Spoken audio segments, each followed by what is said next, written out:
What's up, y'all? It's Jay here. Let's jump right into this video. The reason we're starting this is basically there's a big influx in new golfers and people getting turned on to the sport. Some could argue it happened during Corona and blah blah blah. Either way, it doesn't matter. There's a lot of attention right now to golf, and it's growing. We see that daily. So what we want to do real quick is put together a little list of some fundamentals and mechanics. We see a lot of comments where people are having issues with ball contact. They change clubs, they can't hit it right. It's basic stuff, right? So it's what happens. So everybody, to go watch some YouTube or TV or whatever, we see it.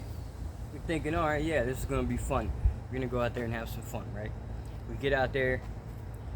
We might start okay, some short irons. Start getting the longer irons. Things start changing. All of a sudden, you're slicing them way out in the tree. And just, it's what happens. We see it. We think it's fun. We want to go do it. And we suck. Everybody's got a plan until you get punched in the mouth. It's just how it is. And that's cool. No problem at all, right? Everybody's got to get started somewhere. Let me go ahead and get into a little bit of me, myself, in this whole progression.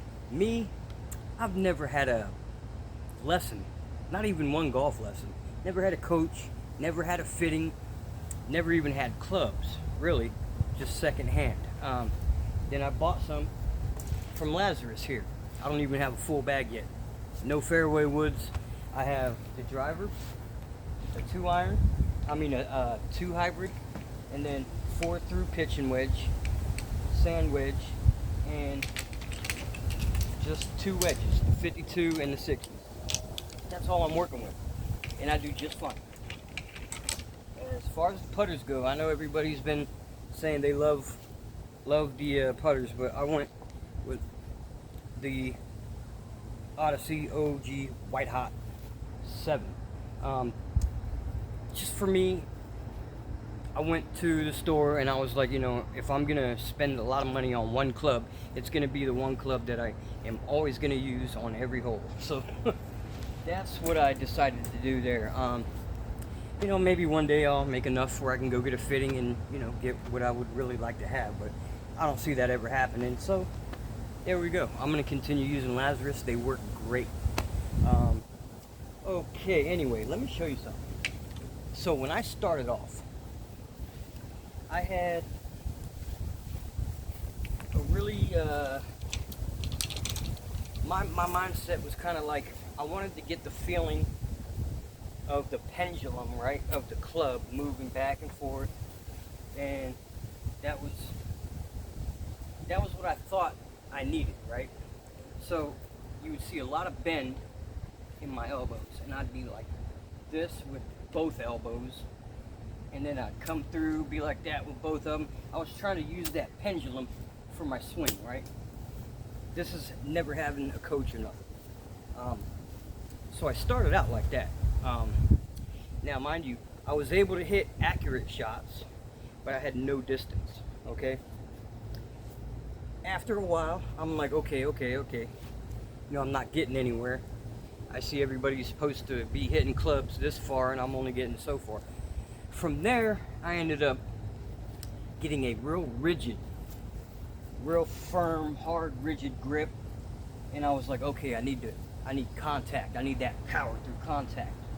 You know what I mean? So I started ridging up real bad and swinging really hard and trying to get that contact power. Come to find out, that was worse. No accuracy. Yeah, I would get distance, but the shit was going everywhere, man. I'm telling you, and I would just shank the shit out of them. And that's how it was. So, after doing that for a bit, I just got to thinking, started searching the internet, watching videos, blah blah blah blah. Turns out I needed both of those. Okay, I did need both of those. You need that pendulum swing, and you need that contact. But how to get there, I had no idea about it. And that was a major issue. So, it all comes down to proper mechanics. From there, you understand you need both of them. You need the movement of the club, you need a little bit of power where you need it, and we'll get to all the power and everything in a minute, right? Let's just break it down and start over now. We done said all what we had to say there. What's the objective of golf, right? You want to put a ball to the hole in as least amount of shots as possible, right? I'm going to kind of equate this with baseball. Everybody's played baseball or seen baseball or has a brother that played baseball. Everybody's been in baseball. I don't care who you are. So what's the objective of baseball? You're trying to hit the ball over the fence, right? That's how you score. So both of these sports has an objective and has tools to reach that objective. Okay, we're going to take two pieces of the baseball swing and transfer that into golf. All right.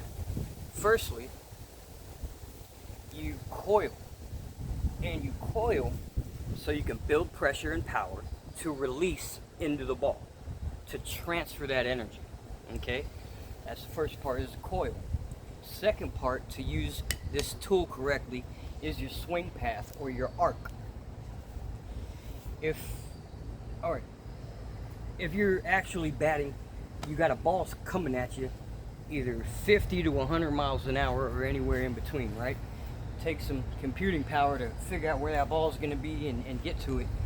But if you were to hit it flush every time, if I was to just underhand you a real soft ball and you can hit it flush every time, that swing path is going to determine where the ball goes, up or down, right?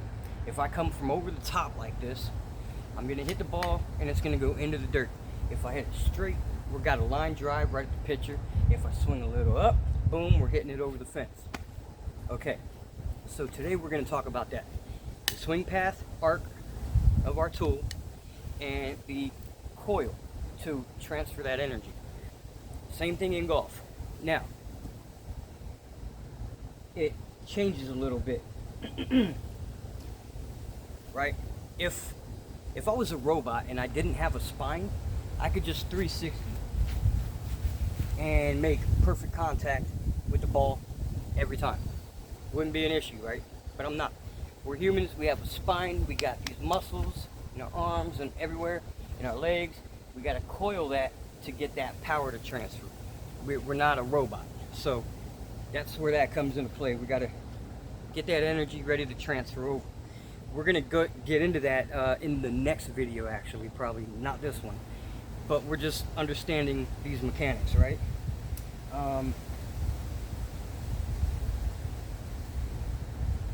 Let's see.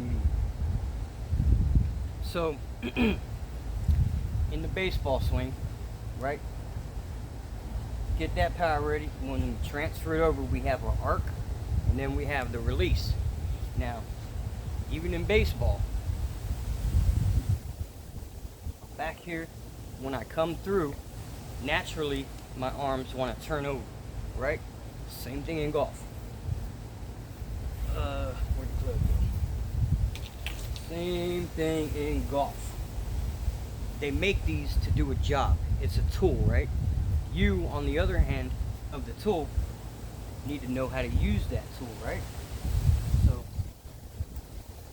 our forearms are going to turn over like that. Let the club close. We'll get into that later as well. But you can see they both have mechanics in them. If you're a baseball player, you understand you got a coil, you need that transfer of energy, right? Well, it's going to be the same thing with golf. But let me tell you, it's going to be a lot easier. The golf ball does not move. It sits exactly where it is. And here's the thing about this. With all the new golfers, maybe even older golfers,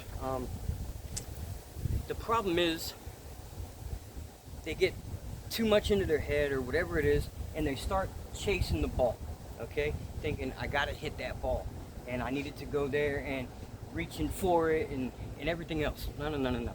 It's not baseball, okay? In baseball, you do that. In tennis, you do that. In golf, you don't. The ball's just sitting there, right? So what do you want to do? You want to build this proper foundation, proper swing, right? And the ball's just there. You don't have to worry about nothing else other than practicing it over and over again till you get it where you like it, where you want it. Then you just let the ball get in the way and it'll work. Golf ball does not move. So now we're gonna get to the point to where you need to learn, since the golf ball doesn't move, you shouldn't be moving either, okay? Because when we make this arc, we want that to remain the same through our whole swing, okay? In baseball, you're gonna back up, coil up, release it forward, start running. No. We're not doing that in golf because the ball's not moving. This is where the concept of keep your eye on the ball, your head straight, that's where that comes from. So all the mechanics happen over the ball,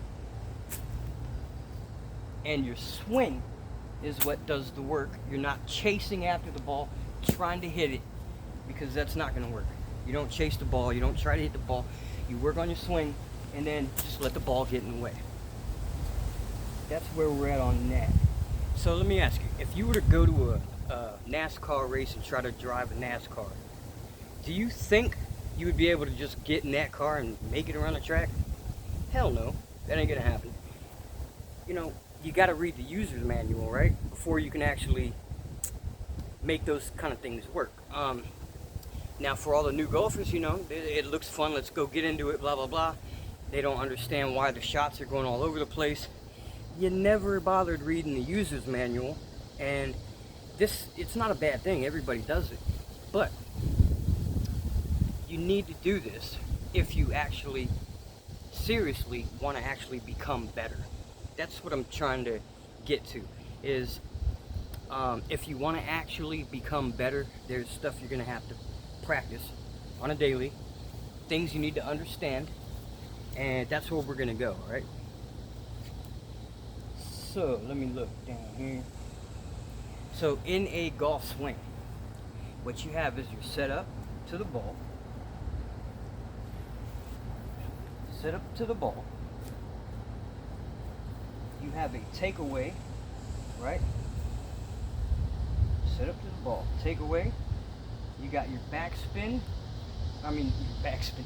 Your backswing, which you're starting to coil everything. We'll get into this later about coiling, but first we're gonna do some drills on where your takeaway should be, and then where your backswing should be, and how you coil the hips and get that to transfer. And then from your coil transition position, you have your downswing, contact, and release. All right. It might sound like a lot. It's very simple. The thing is, you need these to coincide and work together if you want to actually be a good ball striker. You can just go out there and whack as many balls as you want and have fun, but if you want to be a good ball striker, there's these fundamentals and mechanics that you're going to have to build into memory, and you're going to have to be able to just, you know, practice it as much as you can to build that muscle memory. So, having said that, let's just start over with the basics. If you want to become a better ball striker, start off with the basics.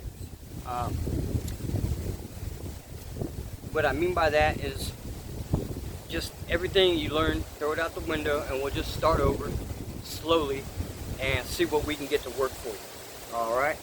So let me wrap up this long little rant here. This was just an introduction onto what we need to get into, the mode of thinking behind it, how, you know, baseball, golf, it transfers over. Golf is just more fun, easier to play.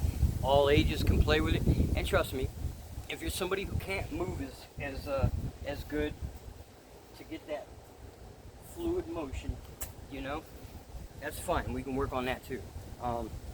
You can still do the same thing with a little less movement and get nice results.